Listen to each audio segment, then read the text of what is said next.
suppose more of the science. What I want, the bottom line of what I want to do today is I want to start showing people how to tie all these different philosophies or systems together, not to stick with one. So I'm going to jump and show people how different things tie up.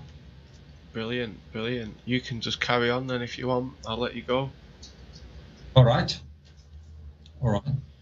We left off last time where we were looking at Mount Meru in Argatha, and I now want to start having a look at how the actual different layers come together from different sciences. They don't belong to one science. They belong to different sciences. Today, I want to tie up those different sciences.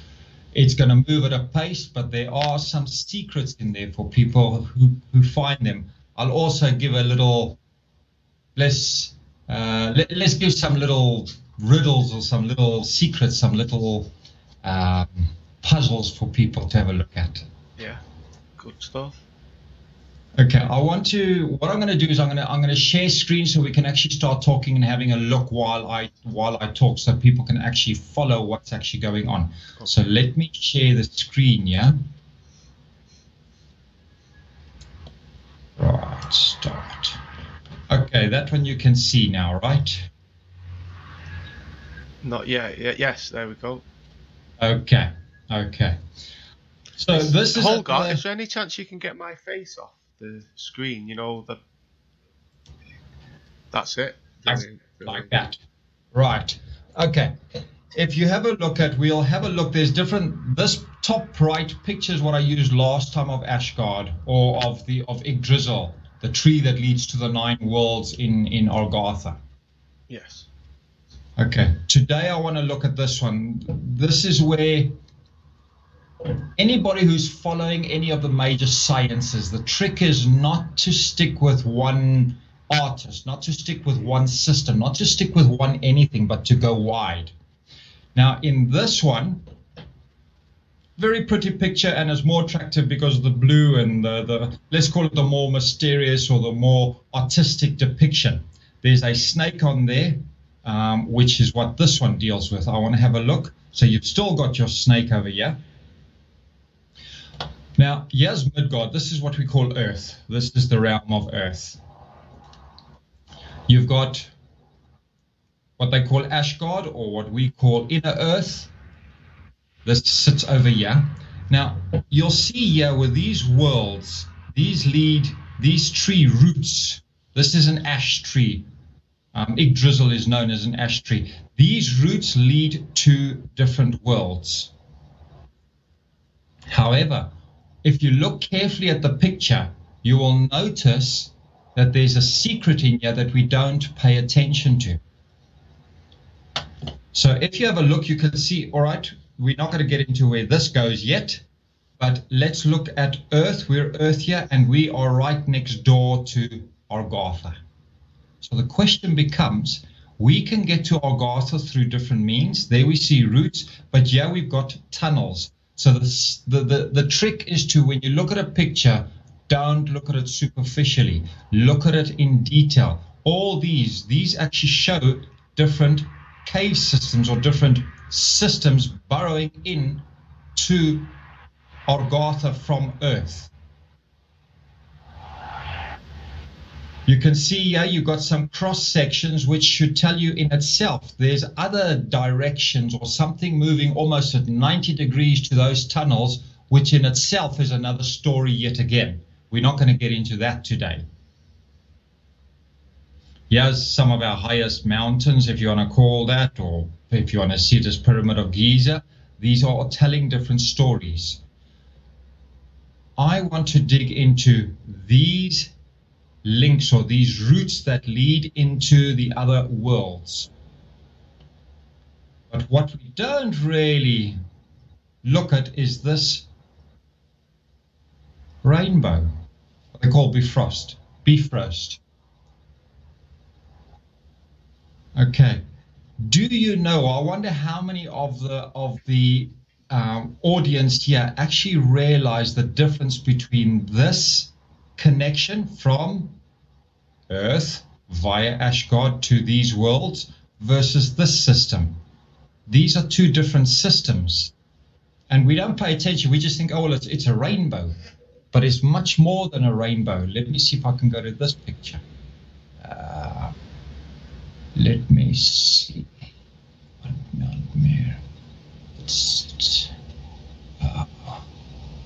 Let me see. There we go. Right, here again we see the rainbow leading off to some magical place. Here's how it's spelt. Pronounced beef roast, spelt like Bifrost, if you want to call it that.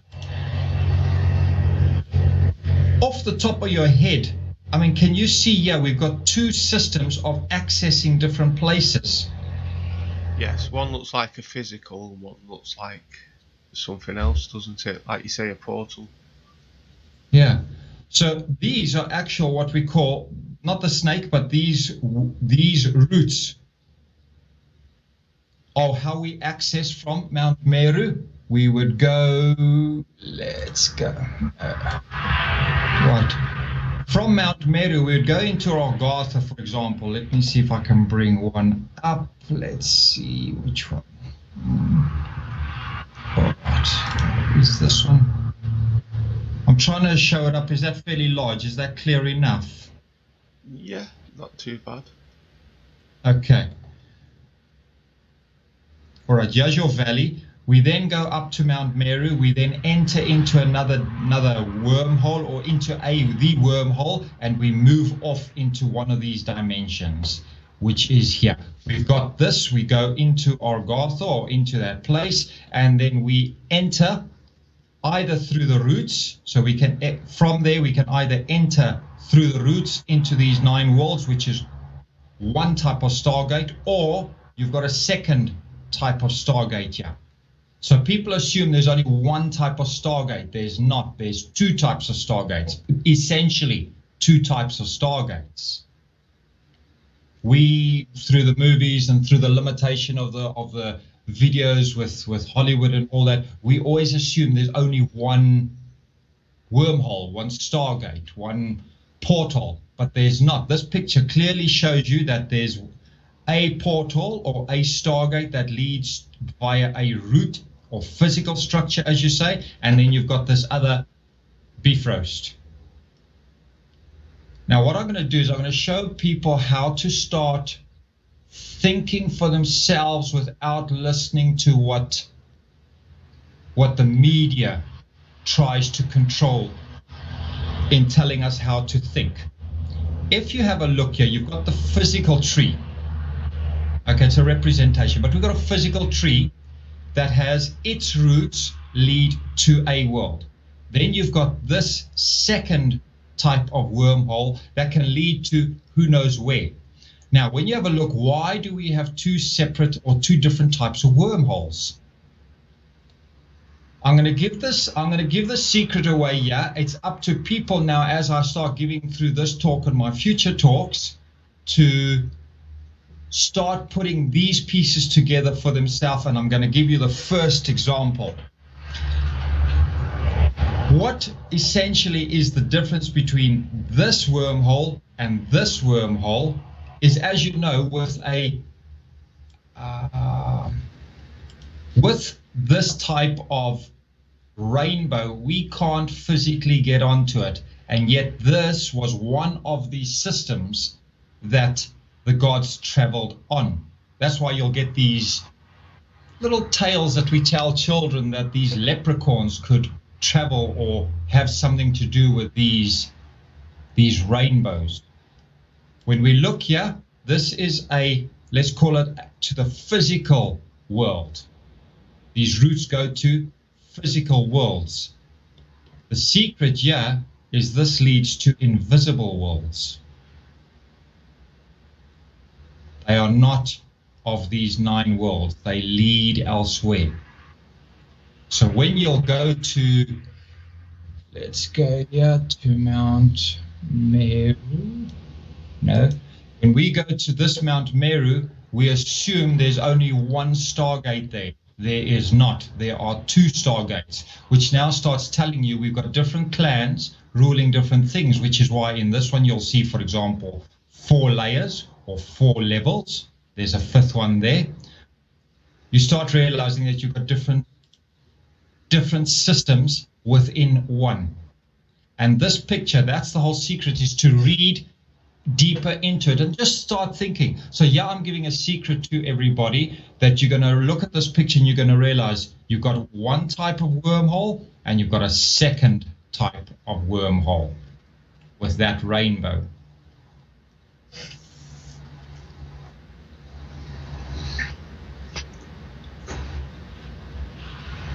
Okay, now when we look at these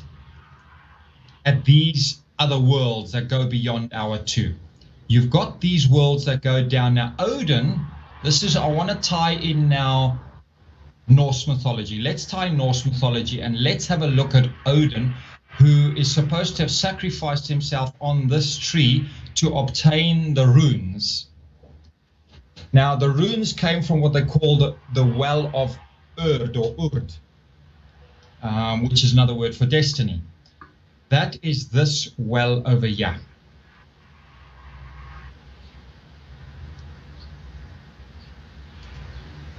Now, when you have a look where this well is, this is where the Norns are. You can dig in. Andrew, you would realize the, you know of the Norns. People can do research and they can find out what the Norns are. There's basically what they call the 3 Norns. They represent, some say past, present, and future. Some will mete out your karma, or however you want to call it. When you're born, they will take care of it, and they come from this world. Now, Odin is supposed to have sacrificed himself on this tree. He hung himself on this tree.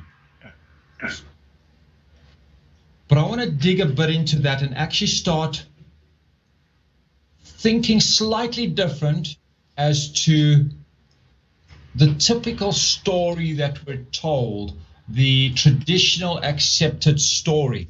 This is where, in order to raise your consciousness, you've got to trust what you're told versus sometimes what you think in the background. You need to trust yourself and follow some other guidance of I call them guardian angels, I call them guides, whatever you want to call them, these guides, these guardian angels, these messengers from the other side. So let's dig into Odin here, and we know that he sacrificed himself on this tree. He also, once he was up there, he pierced himself with his spear. Now, if you think about it, you're up there, you're hanging on who knows where, you've attached yourself on there somehow, and now you're going to pierce yourself. But I question, if you're going to pierce yourself, and a spear has got this point that can penetrate, so we would say, all right, so this spear is going to penetrate, as it says, he pierced himself. But I want to dig a bit deeper, because how would that spear pierce him, cause him to access information, cause him to get hold of this information? The Norns fed those runes from the underworld or the lower worlds, and they sent it up to him so he could get you. But what about if there's another slant to that story that we're not told?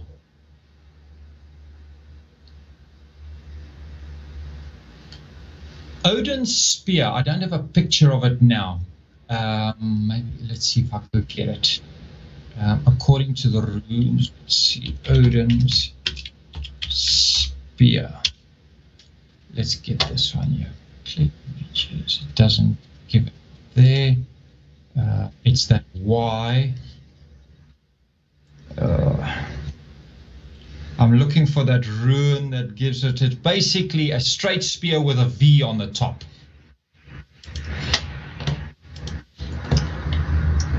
Now, that spear's name, if you look up, it's called Gungnir. But Gungnir, the meaning of Gungnir means swaying one. So are we saying this tree sways? I mean, we question, why is it called swaying one? Another thing that you will look into when you look at the spear is the dwarf sons made it. Now, the dwarf sons, that's another secret that we can dig into for people to think. They need to question, why did dwarf sons make it? Why did they make it? What was the story there?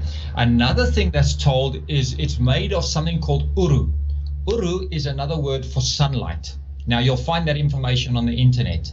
However, nobody will actually explain to you what uru is. I don't know if I'll have time. I'll see if I get into that one. We've got something where it also describes the spear, where it says its tip was surrounded with electricity. Now, this is Odin's spear.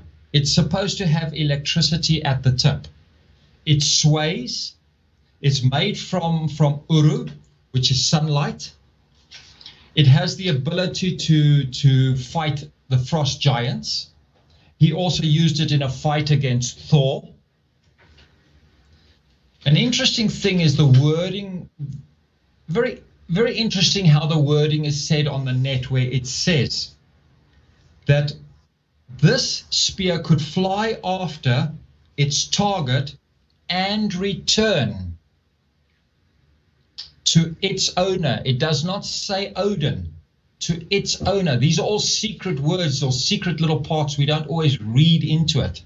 The question is, what is the sentence saying? It could fly after its target and return to its owner when thrown. It also never missed its mark. And then the story continues where there was a chap called Pleiadian who took this spear so far away from Asgard or inner earth, what we call Agartha, that nobody could use it. It is also said that this spear, it's wielded or it's utilized through mental and verbal commands. Now, Andrew, when we listen to that story, when we listen to this description of this spear, we think of it as something like this. Let me see if I can get right. I'm going to use here, we've got Zeus, and I want to have a look at this story because Zeus is Greek mythology. We're combining now Norse mythology with Greek mythology, and I want to have a look here, and I want to see that there's Zeus with a spear. Can you see where my mouse is? Yes. Okay, so Zeus has his spear, and again, it's so large. I mean, look at this. He can hold a lightning bolt. But if you think about it, let's take these words, these sentences, these little tips that they give us. Odin's spear, called Gungnir, is called the swaying one. Well, what is this? This is a lightning bolt. We always see Zeus portrayed as holding a lightning bolt. Now, it's a swaying one. It was made by the dwarf sons from another world, that is. It has sunlight. Well, if you had to enlarge this lightning bolt, you would start seeing that does look like a sun, not the sun that we know in the sky. It says its tip is surrounded with electricity. Well, that's sounding awfully similar to a lightning bolt. We go to here, and once we start realizing that this tree, this entire Yggdrasil tree, it is pointing to us when we listen to Odin's spear. It is telling us that Odin's spear is a wormhole. It is telling us that Odin is the wormhole, which is why he's known as a god. He's not a being like we understand you and me. He controls this entire system. Whether you want to call him Zeus, whether you want to call him Odin, there's many different terms. Shiva, ironically, has a trident as well, and Gungnir, the spear of Odin, is a single spear with a V on the top to give you the 3 or the trident there. All these gods, these so-called serious big cheese gods, look like this. So you start realizing when you want to put the story together, if Odin sacrificed himself on the tree, on Yggdrasil, he pierced himself. What does that piercing himself mean? That piercing himself like the bolt means it pierced something. Now Odin, if he is the holder of these different worlds or the connector to these different worlds, if he's going to pierce himself, he's going to go off to these other worlds, these other dimensions. You'll also look at the word, when you look at the word Yggdrasil, the word Ig relates to Odin, but drizzle has 2 meanings. It can mean gallows, on which he hung himself, or it could mean horse. So when you realize that those gallows, which I don't like the meaning, don't help you much, you rather look at horse. Horse, let's call it back at that time, is the fastest form of travel. So you would go via horse or via wormhole to these places.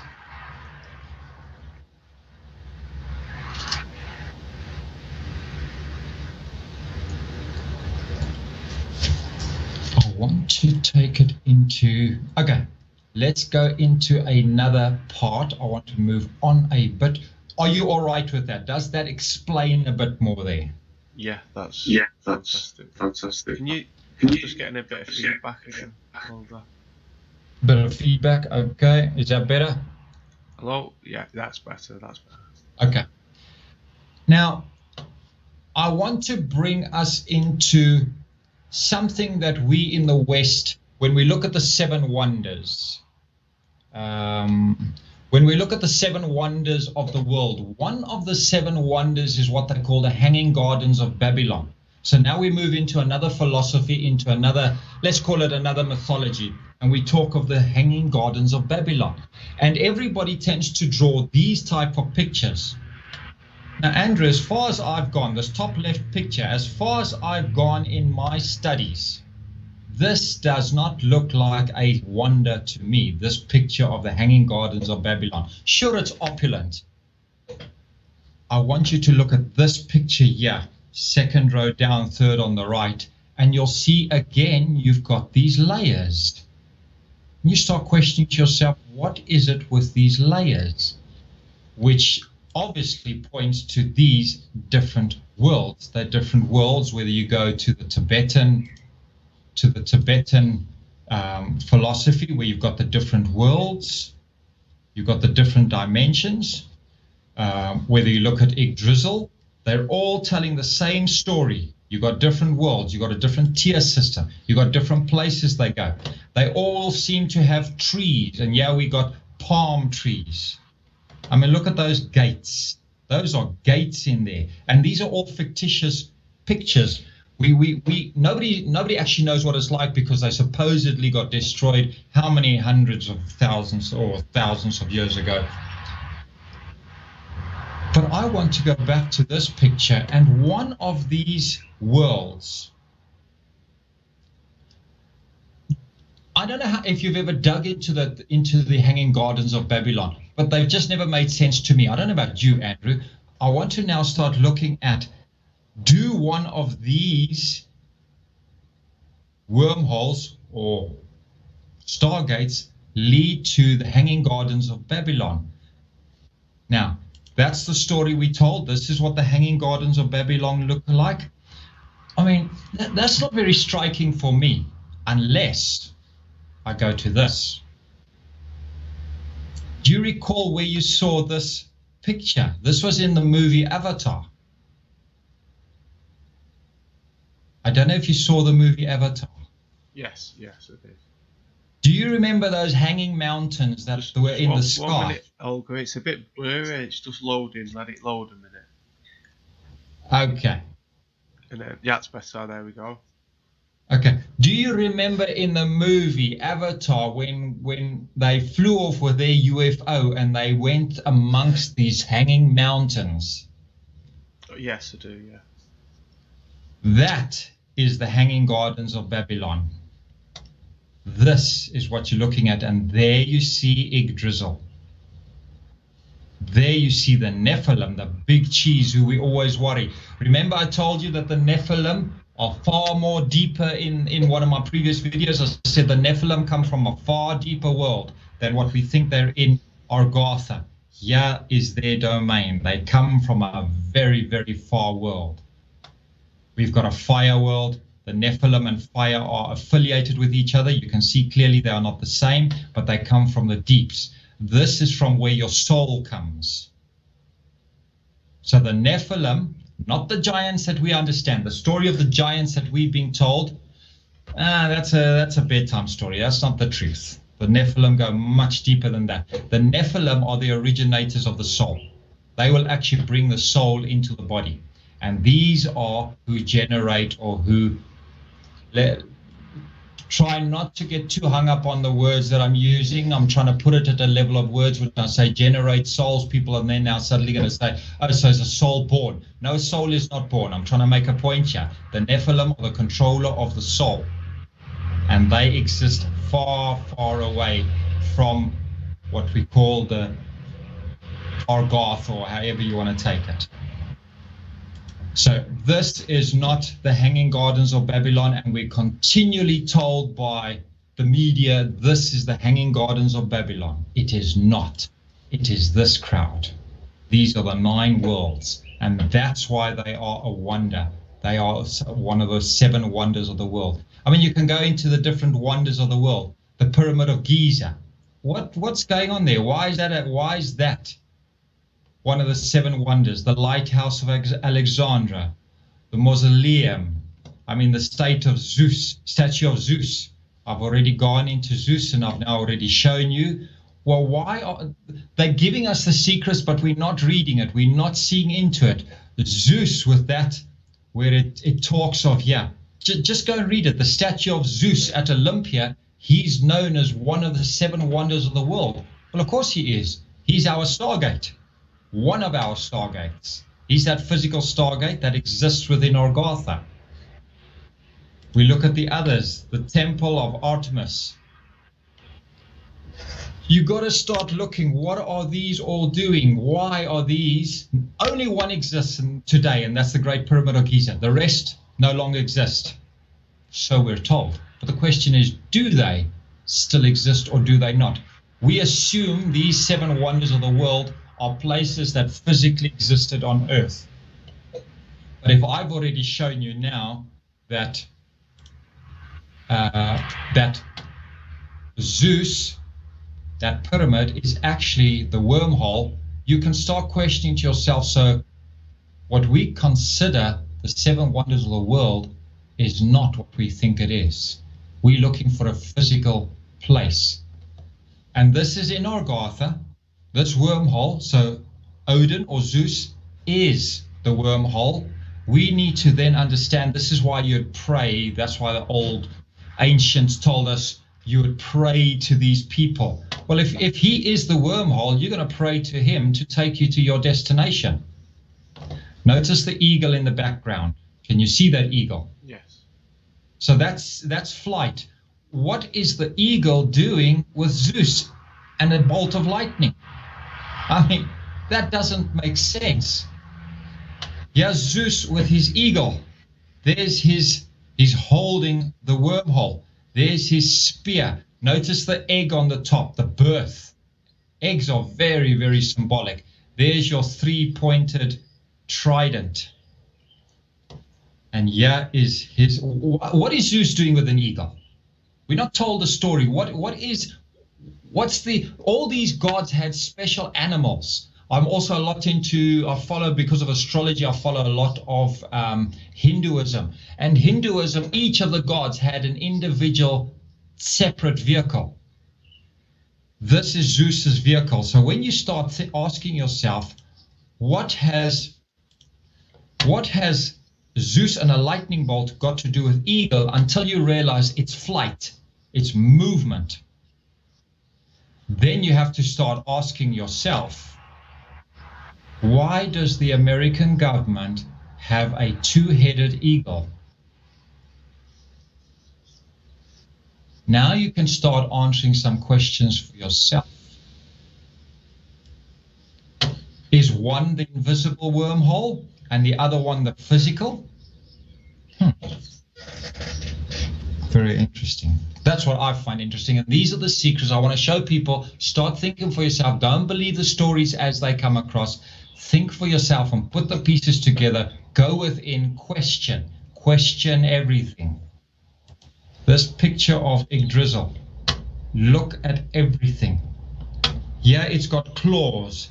A root with claws. That does not make sense. No, roots don't have claws. Roots end in a single point. Yet, we've got claws. So you have to start asking yourself now, why would a root, this pictorial story of Odin, of Zeus, why do the roots have claws? Are they leading yet again off to other dimensions, deeper and deeper and deeper? Why are there more? There's three more wormholes. Where are they going? Yeah, you can see another 3 wormholes. Yeah, you can see, what's that? 4 wormholes. Yeah, you got 3 main wormholes with an offshoot. Well, that's all that lightning bolt. That's this thing. And notice how lightning moves off in different directions. I mean, look at this picture. These are wormholes.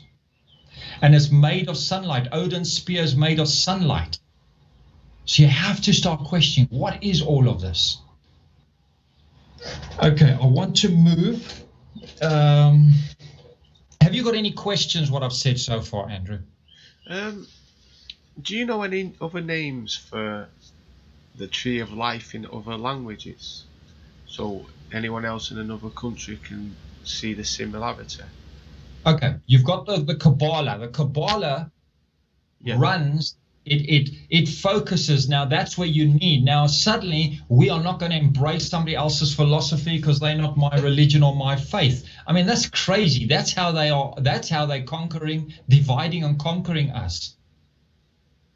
You need to realize the tree of life is also this. There's no difference. Tree of life. I mean, whether you want to call it Yggdrasil, the tree of life, or whether you want to call it the Kabbalah, the tree of life, it's the same thing. I mean, let's see, what's this picture giving? The world tree. I mean, listen to this. They're giving the same thing. Mount Meru also can be described as another tree of life. The DNA. Our DNA, and I assume most of the people who are watching also are aware of the Kundalini, that fire snake that runs up through our spine. Now that fire... No. Okay, the Kundalini, which in yoga or the yogis, or again, the Eastern philosophies try and awaken this Kundalini. Now this Kundalini is known as the fire snake. Well, what do you call this thing that Odin's holding? So as above, so below comes in, where you realize there's a major wormhole there. We just need to activate our wormhole, which is our Kundalini. Our Kundalini, when they talk of the fire snake, is another way of also saying your nervous or your electrical system. And a, what do you call this thing? Lightning bolt is electric. Your nervous system is your fire snake. Okay, we're going deeper. It is your electric system. So when you see the macro and the micro, the as above, so below, you start realizing we actually have links to this. So I'm trying to show people you actually are linked into this. It's not that far. There are, I'm going to also get into it, there are a few things that we've got to try and align ourselves so we can actually get into the system, but we think they've been hidden. The elite are hiding from us that these are totally separate things we can't access. If we have a Kundalini or a fire snake in us, I mean, look at these pictures. These are fire snakes. I mean, that one movie, I can't remember what it was, where I can't think what that Spanish heartthrob is. he acted in that one movie where those weird creatures came out from the cave and they came down the hill with these sticks of fire, and they called that, he was an Arab in that movie, they called that the fire snake. Everybody's telling us, these movies are telling us they're fire snakes. Here's your fire snake. Do you know when the Druids were in Britain? Yes. They obviously knew some hidden secrets. Yes. And then the Romans came along and wiped them out. When that sort of thing happened, when like the Romans or whoever it was, they captured and took over a civilization, they kept all the secrets for themselves, didn't they? Yes, correct. And then stopped teaching. Obviously, they killed off all the masters and everything like that. They didn't actually kill the Druids. The Druids were assimilated into their system. You see, they didn't kill off the Druids. They took them in until they learned all their secrets. So this is what's we assume. Those are the stories told, that they killed us off. They killed the Druids off. Can you make the screen bigger? Let's see. That's. Let me. Yeah, close up. With the stories we told, this is what you see. We tend to believe. You've got to start thinking. For people have got to start raising their consciousness. As I said, you all reference points out there should be secondary reference points. You really need to start thinking for yourself and asking other people what's going on. And you'll eventually, for those who study, they will eventually see, but they were assimilated into the Romans. All these different previous generations or previous ruling cultures were simply assimilated into the current culture so that they could understand how it works. The Egyptians did the same. When the Sumerians, our so-called ancestors, were next door to the Babylonians dominated the Sumerians, but they didn't kill them off. They certainly killed some, but they assimilated them in so that they could understand their system, and then they mastered it. So you'll notice, like the science that I follow with astrology, while the Sumerians had astrology, the Babylonians perfected it. So we start having different stories here. The Babylonians now are totally about a very forceful, a very aggressive society. Sumerians were focused on astrology as a farming or a natural system, whereas the Babylonians used it to now control. So the astrology we're sitting with is a control system. So if you're going to even follow what we taught, and it's far out for some people, astrology, but if you're going to follow astrology in this system, you're going to realize after a long time that it's yet again a control system, because there's not some happy stories in astrology. And when we look at Scorpio, and that's affiliated with the 12 disciples, Scorpio as the backbiter who sold Jesus Christ, Judas. And Scorpio has a negative connotation. Previous to Scorpio having its name, it was known as eagle, which you have to start questioning. Eagle, and now that ties up with the picture I've just shown you of Zeus. And Scorpio is also known in astrology as the house of death. So again, when you pass through death, you're going to ride the scorpion bites you to death, but you're going to ride the previous name, eagle. Where? So you have to start asking yourself, what's going on? We have to start questioning what's going on here. These secrets are not being told. It's not for everybody. It's only for those who choose to raise their consciousness and choose to think, what is it?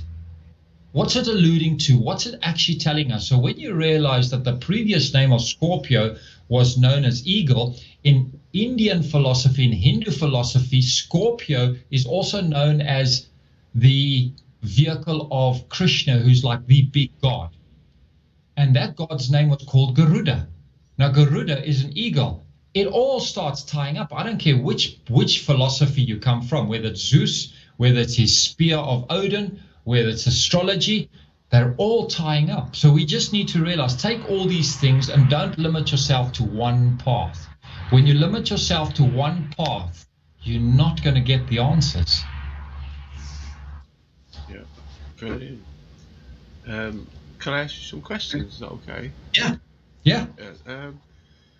So I know Jesus has got a spear as well, or the spear of destiny, what Hitler was after. Is that the same as Zeus's spear, would you say? Well, there's two stories. Again, when we talk of Jesus, there's three different. You see, in the Bible, for example, when we talk of Jesus, we are half and half brainwashed that he's only one person, because his actual name is Jesus the Christ. Now, Jesus and Christ are two totally separate concepts.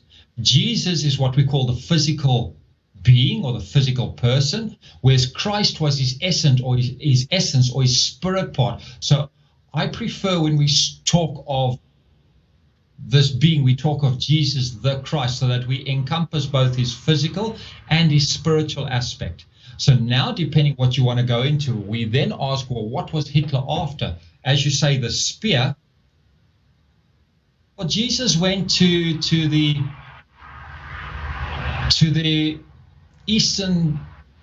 Middle East to go and study these other sciences, where he supposedly learned to walk on water. He's called an ascended master. You get a descended master, which are the big cheeses that come down, and they are already fully ingratiated with all these abilities. Whereas you get an ascended master who starts off on a low level. I don't believe the story, but it's a concept to try and understand. Jesus was born as a lowly being. He was born into a very poor family, and then he started learning his abilities. So that's the ascended master versus the descended master. So when you have a look at him as an ascended master, yes, what did he know? What was his secrets? What were the things that he was teaching? So do you think he was physical, like a person, Jesus? No, I don't believe the story that Jesus was the entire concept of the Bible's Jesus. There are parts that describe that physical Jesus, yes, but this is where when you have to separate and start realizing which one is actual. Because why could he do certain things? Okay, he was the Son of God, but that turning water into wine, that's an astrological picture. That's not a physical thing. I don't know how deep the people have gone into it. The wedding ceremony that Jesus was going to was his own wedding ceremony. So now we got two conflicting stories. On one level, he never got married. When you start reading the story, Dan Brown highlighted it. Now he's getting married and he's got offspring, and then there's that kundalini. Now the spine on a physical level holds the marrow, or the information. Marrow requires blood. Now we get to Draculas, we get to these vampires. They want your blood because in there is your knowledge, your secrets, your history, your information, whatever you want to call it. So now we start realizing, when Hitler was after Jesus's spear, what was he after? Was he after the DNA? Was he after the esoteric information? What was he after? So this is a path each one must go on their own. I choose to follow this path. It's not right or wrong. It's just what interests you and what's your passion. I also want to stress here that when you follow any of these paths, don't force it. Follow something that's what you're naturally interested in, what's your passion. And that will take you faster, because if you're going to make this an effort, you're not going to get the information. Because to speak to the people on the other side, they give you these these sudden bolts of lightning. They give you these sudden inspirational thoughts. That's them feeding you, and you're not gonna induce an inspirational thought. You're gonna get it where your passion is there, and you really engross yourself into that science or that art, whatever you're gonna study. So let different people, each of the people who are watching, let them follow what's their passion. You don't have to follow my system. My system's right for me. Each one must find his own system. Do you believe that magic used to exist and there used to be alchemy where they could turn lead to gold? My theory is there was so much knowledge about thousands of years ago. It was so much, and slowly we've been chopped down to what we know. Each time they make a new version of the same story, they'll miss parts out. It's like basically, if you started a business and you got ahead, then when you got powerful, you brought in a law to stop the way that you got in. That's to make it so you've got the monopoly business. Yes. That's the way they're doing it, and it's so simple to figure that out because it's basic. That's what business is, isn't it? Basic business, And there's people willing to kill to get ahead in life, and it's like you say, the bad people are just hiding the knowledge. So how much do you think actually has been held from us? What's possible? Everything's possible. Magic still exists.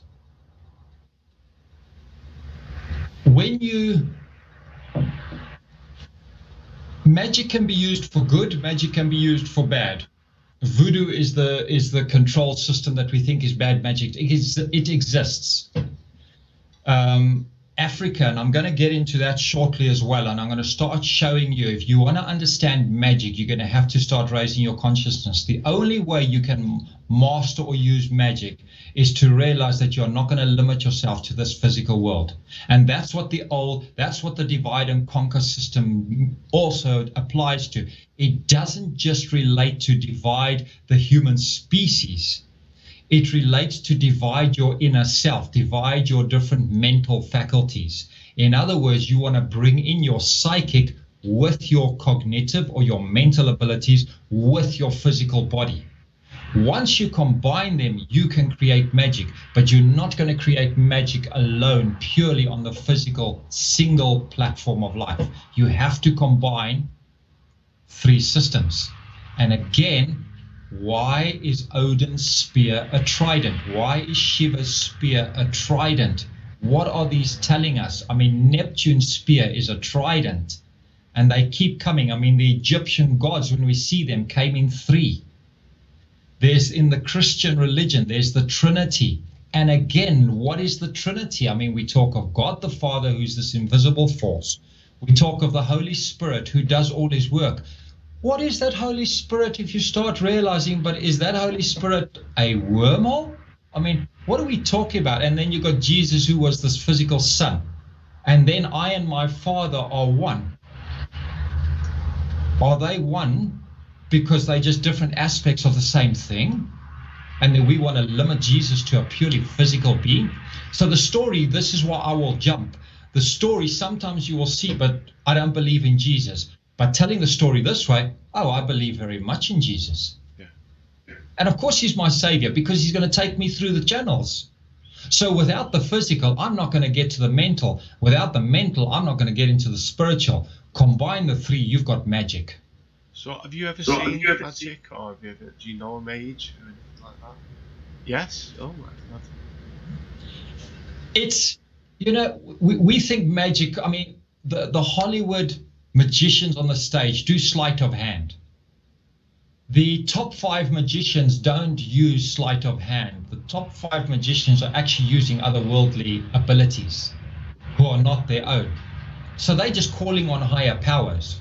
And it is extremely interesting to watch them. That's magic, but you can actually access to watch. Anyone to watch? I can't think of what that one. He's an Asian guy. I cannot think of what his name is. I don't like to watch his magic because I know what he's using. So I don't like to go there because that can actually affect you. So you've also got to be careful. This is where the hear no evil, see no evil, and speak no evil comes in. Andrew, in some of these things, you don't want to look at some of these things. They will actually ingrain the mind, and they will actually start to control you. So you don't want to look at some of this stuff. It's not healthy. Why is the TV such an entertainment in every person's house? They are controlling us through these TVs. I mean, you can go onto the internet and you can actually go and have a look. We've heard this before, that it's called TV programs for a reason, because they program you. And you can actually go and research it on the net. There's a certain regulation or certain law or certain patent that actually states that a TV is a system to program people.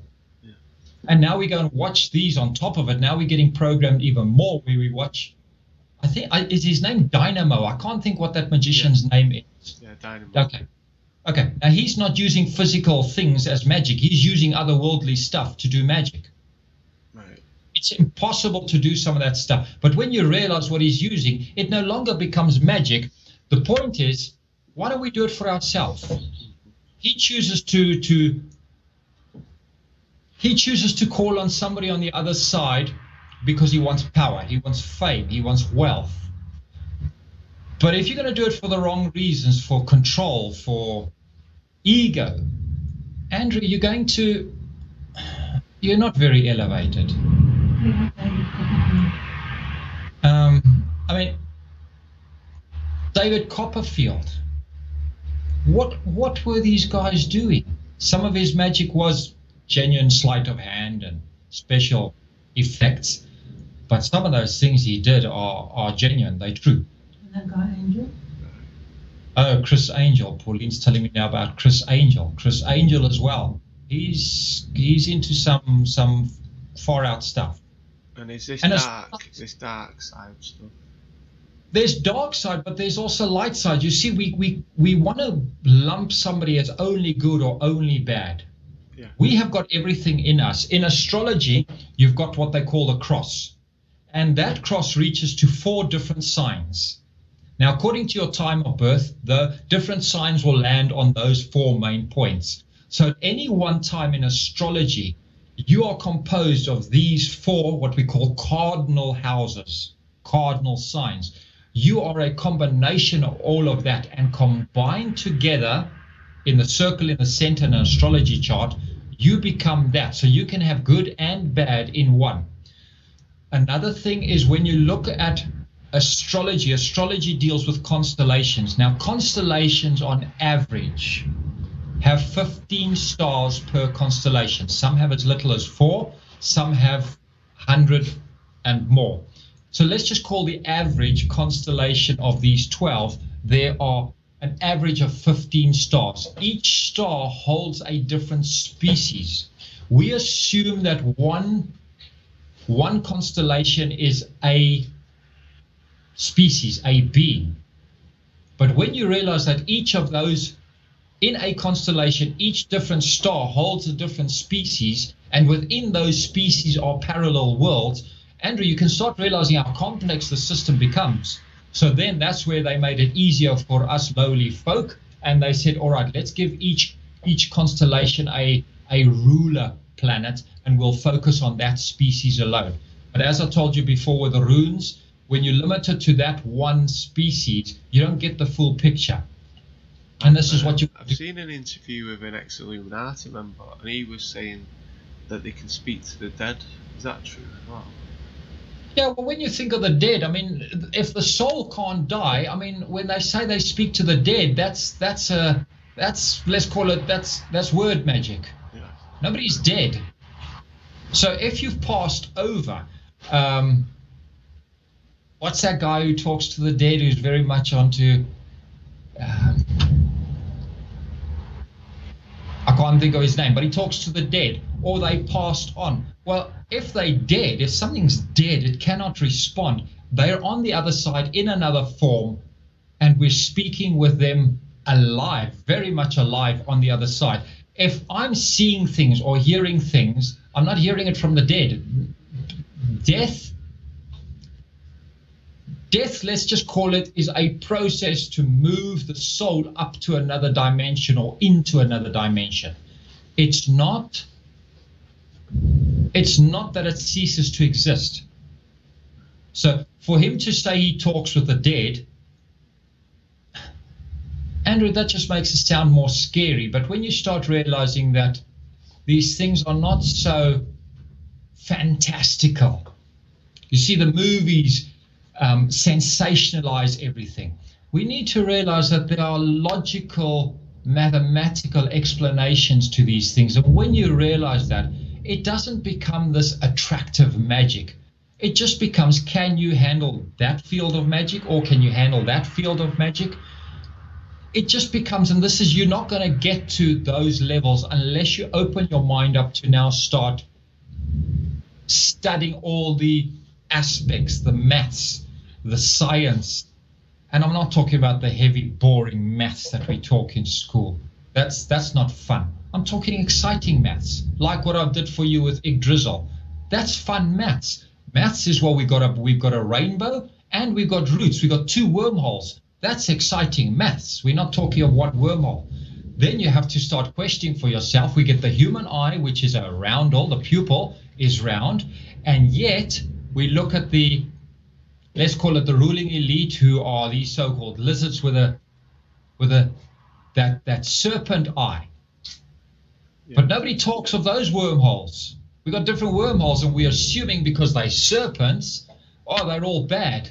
No. You're dealing with two different, you're dealing with the invisible and you're dealing with the visible worlds.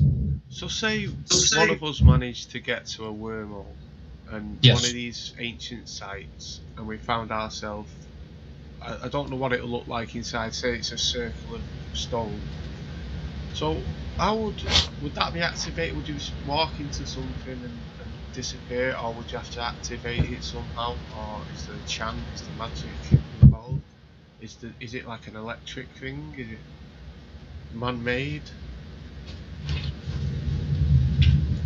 Remember, like I explained with Odin is not a being. He is a wormhole. He's electricity. He's current. So these are open all the time, are they? Yeah, you just got to know how to connect them up. Now, this is where astrology becomes vital. I mean, you get what they call Christian astrology. I don't know if you've ever heard of that. The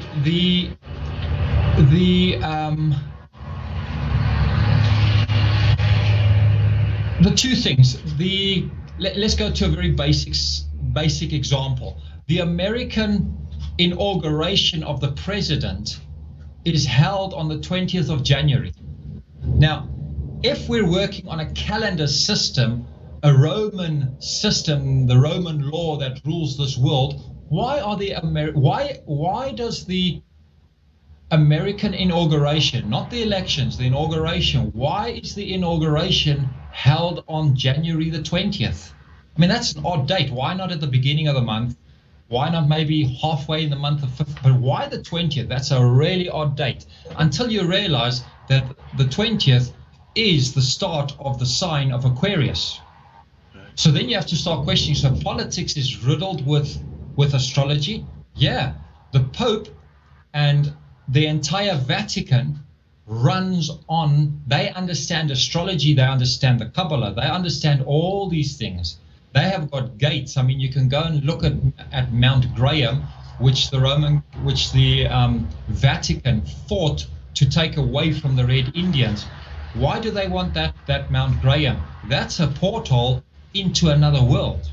The Nazis definitely discovered something, didn't they?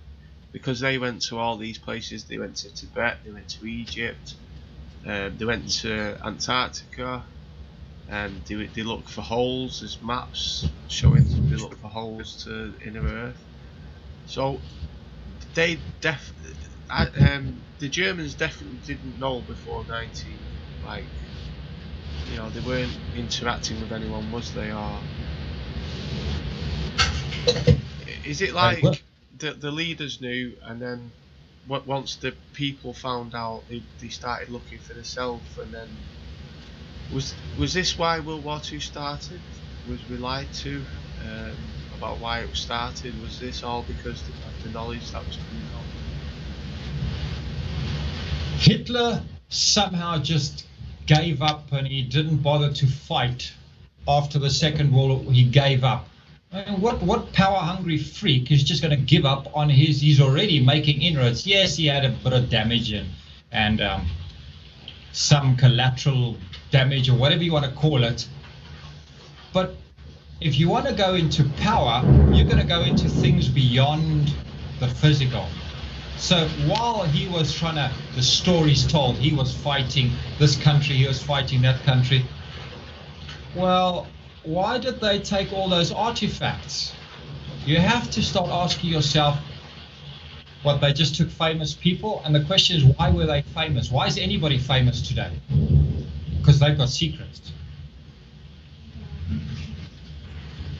So when we look at what they were actually taking, because they just ransacked, obviously we hear of them ransacking the Jews' paintings, but they didn't just do that. They took a lot of other things as well that we don't look at. But what are the secrets in there? We're not actually teaching, or we're not being taught to realize that there are secrets in these ancient cultures with these antiques. Antiques hold secrets in the motifs, in the designs, in the overall picture, and that's what I'm trying to teach you or your public with this Yggdrasil tree, the first picture I showed. I'm trying to show that. Oh, Andrew, I think I'm going to need to go. My electricity. Yeah,